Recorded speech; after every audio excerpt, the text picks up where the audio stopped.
Every day, something dramatic happens in the Caribbean that affects our lives. We'll give you the details. We'll give you the facts on Caribbean Perspective with Eddie Frederick. Here's Eddie Frederick. So glad you can join us. 2 threats made on Bahamian Prime Minister's life. This story takes the lead in today's edition of Caribbean Perspective for Wednesday, 8th February 2023. Details when we return. Hubbard's Multi-Department Mount Gay and Hubbard's Tire Bay, located at the Building Supplies compound in Grand Anse, are reminding the motoring public that another round for licensing and inspection has begun. Just arrived on new shipments of quality furrowed and torque tires to fit all makes and models of vehicles at competitive pricing. Shop early to avoid the hassle of long lines. WhatsApp them on 473-405-5482. Hubbard's, quality service, affordable prices.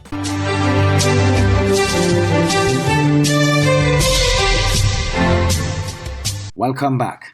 Investigations continue into Bahamian Prime Minister's threat calls. ZNS News has more.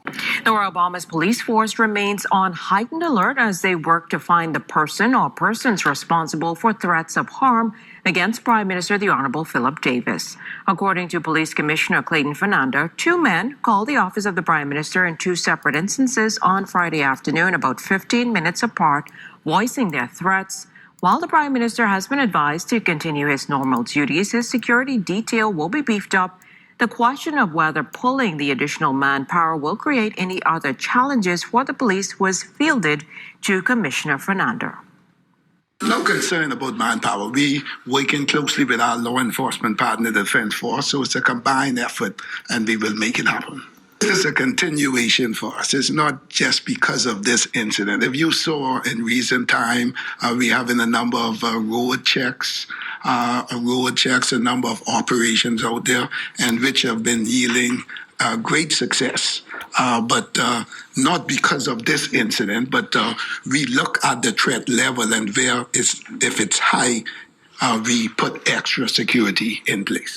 After 40 years of independence, it is time to have a review of the Constitution of St. Kitts and Nevis, said Nevis's Premier Mark Brantley. Glenn Bart of SKN News reports. Responding to a SKN Newsline query on the need for constitutional reform to address a range of issues that impact the federal, Premier Brantley acknowledged that certain matters that were taken for granted in 1983 have changed and there are now new issues that have to be considered. We've had PAM, NRP in the federal government together. We've had Labour.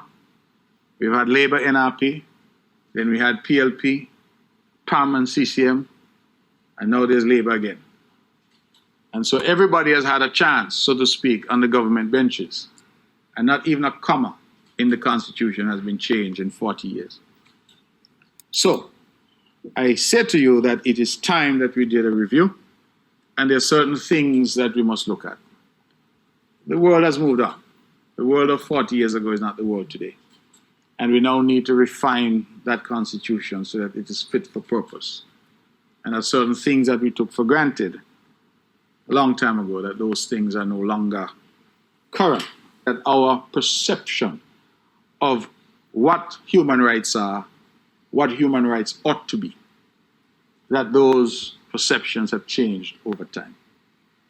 We have a lot of ideas that perhaps even when I was a boy might have been alien are now, with technology and otherwise, part and parcel of our everyday life, and therefore would have to be looked at. And I think the time is now ripe, and we are prepared, definitely prepared, to be a part of that exercise in terms of looking at the Constitution, determining what needs to be reformed, and doing what is necessary.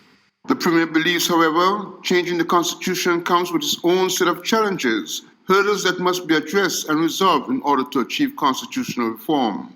I will hasten to say, however, that the Constitution of St. Kitts and Nevis is not going to be easy to change, because those who put it together put in place some very stringent entrenchment provisions. So, some people say, for example, they want to remove Clause 113. That's a secession clause for Nevis. To get that done is virtually impossible, because you need referenda in both St. Kitts and Nevis. a referendum in St. Kitts, and a separate referendum in Nevis. And each you must get 2/3. You usually can't agree on most things. So how are you going to get 2/3 of people on St. Kitts to agree? And 2/3 of people on Nevis to agree to some measures. So some of the provisions I think are going to be difficult in terms of how we reform.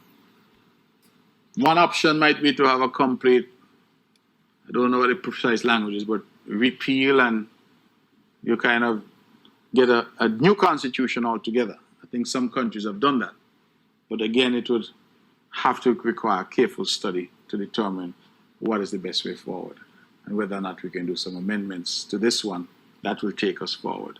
But we need, I think, to do more things like privacy. Might not have been so critical years ago, because 40 years ago when this constitution was put in place, nobody had cell phones and nobody was spying on you, and we didn't have spyware and all this thing that people do, and nobody was using computers where people are hacking your information and putting your information online and all of that. That was alien. That is now commonplace today. So should the Constitution now be guaranteeing a right to privacy, not leaving it for implication, but actually setting it out as we've set out the rights, other rights to life and liberty and that kind of thing. So I think that this is a conversation, and I look forward very much to that conversation, because I think the time is nigh. Mark Brantley is a member of Parliament in the National Assembly of St. Kitts and Nevis. Glenn Bart reporting for SKN Newsline.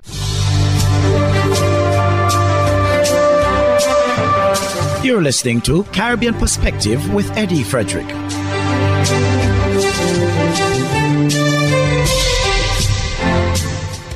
Calls for more arrest along with gun seizures in Jamaica. Giovanni Dennis of TVJ News shares some details. 2 intercepted shipments a week apart, 81 firearms seized, the same port in Montego Bay, St. James. Police say the seizures are intelligence-driven, but one retired diplomat is raising concerns. It is a bit troubling, however, when we see these big announcements about these guns being found. We are not seeing any arrests along with the discovery of the guns, and that is troubling. Are the law enforcement agencies operating with intelligence as they claim they are just merely operating on the basis of a tip? Former Ambassador Dr. Curtis Ward insists intelligence should go further than gun-find announcements. If intelligence is involved, they would have been able to trace not only the origin of the shipment, but also the destination for the shipment. And if you have that kind of information, you would be able to announce major arrests along with the announcement of the find. But he also notes United States intelligence agencies historically share little with overseas law enforcement when there's mistrust. While not claiming that this is so currently, he wants local lawmen to do more. Traditionally, the U.S. is skeptical about sharing intelligence whenever there is limited trust in the recipient's ability to keep the intelligence confidential. So the U.S. may very well be informing Jamaican law enforcement that a shipment is on its way and will arrive at a certain point in time. Now, the Jamaican law enforcement has to take this further. They should then set up the delivery of the guns in such a way that they can catch those who are the recipients. He's calling on Jamaican authorities to demand more of their U.S. counterparts. They should put pressure on the United States law enforcement to prosecute those who are illegally shipping the guns to Jamaica, assuming that the U.S. government knows who they are. Dr. Ward was speaking on Radio Jamaica's That's a Wrap with Earl Moxham on Sunday. The police say they are confident they will find those responsible for sending illegal weapons to Jamaica. Giovanni Dennis, TVJ News. Jamaica will be willing to take part in an international military deployment to Haiti. Prime Minister Andrew Holness told lawmakers, saying the Caribbean island country could also support its neighbor on electoral reforms. The United Nations in October suggested a rapid action force be sent to Haiti, where gangs have expanded their territory after the assassination of President Jovenel Moïse in 2021 left a power vacuum. That has led routine gun battles between police officers and the gangs, with police last week blocking streets in protest at officers' death. Bloody turf battles between rival gangs had left hundreds dead and thousands displaced. Haitian Prime Minister Ariel Henry had pleaded for foreign military support, but talks have stalled, with most countries appearing wary of sending in troops. Both Jamaica's police and army had been informed, he said, and would begin preparation for such eventualities. Bigamist has found himself on the other side of Antigua's law and ordered to pay up. A bigamist has been ordered to pay $7,000 to the state of Antigua and Barbuda for marrying two women, which is in contravention of the law. The man, M. Jr. Wong, was married to a woman in Trinidad when he wed someone in Antigua whom he dated for less than a month.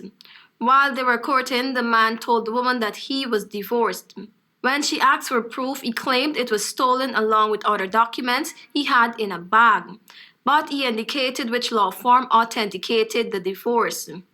He, however, said he could not get an appointment with the attorney before the wedding, which took place in July 2018. After the wedding, the newly married woman went to ask the man's father for further verification and discovered that there wasn't any record of divorce in his name. Instead of confessing, the accused agreed to take the necessary steps to get a divorce from his first wife, annul his more recent marriage, and then proceed to get remarried. But it was not long before the complainant and the accused began to experience relationship issues. The man is said to have moved out of the home in early 2020 to live in a shop co-owned by him and his second wife. When the complainant went to the shop and realized the locks had been changed, she reported to the police that he had two wives. The accused pleaded guilty to the crime when he appeared before High Court Justice Anne Marie Smith on January 27th and was fined $7,000 to be paid on or before April 28, 2023, or he could be in prison for 1 year. Hubbards is once again innovating the way you shop with its new online store, providing 24-hour shopping convenience. You can shop now for appliances, hardware, houseware, building material, and more. Free delivery island-wide. Start shopping now at hubbardshardware.gd. Safe, convenient, reliable.